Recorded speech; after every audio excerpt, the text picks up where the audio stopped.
Барлықтарыңызға сәлем, құрметті оқырмандар. Бүгін біз сервис белгілерін қарап өтеміз, яғни қызмет көрсету белгілері. 6.1 ол белгілер 6-шы белгілер болып белгіленеді, және оның ішінде 1, 2, 3 міне көрдіңіз ғой.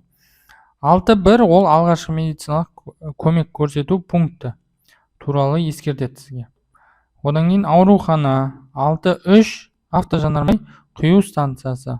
6.3а сұйытылған мұнай газындағы автожанармай, яғни газбен жүретін көліктерге арналған. 6.3-те сондай.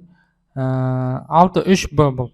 6.4 автомобильдерге техникалық қызмет көрсету орны. Автомобильдерді жуу. 6.5. 6.6 телефон, яғни телефон будкасы бар деген сөз алдыңызда. Одан 6.7 тамақтану пункті. 6.8 ауыз су. Бұл мысалы ұзақ жолда келе жатқан көліктер, мысалы білмейді, басқа қалаға келген кезде қай жерде не бар екенін білмейді.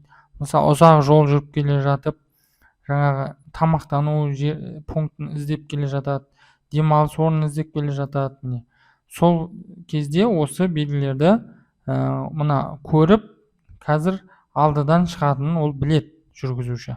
6.13 көлікті бақылау пункті, полиция бекеті, міне барлық қызмет көрсету, яғни бұл сервистік белгілер, қызмет көрсету белгілері.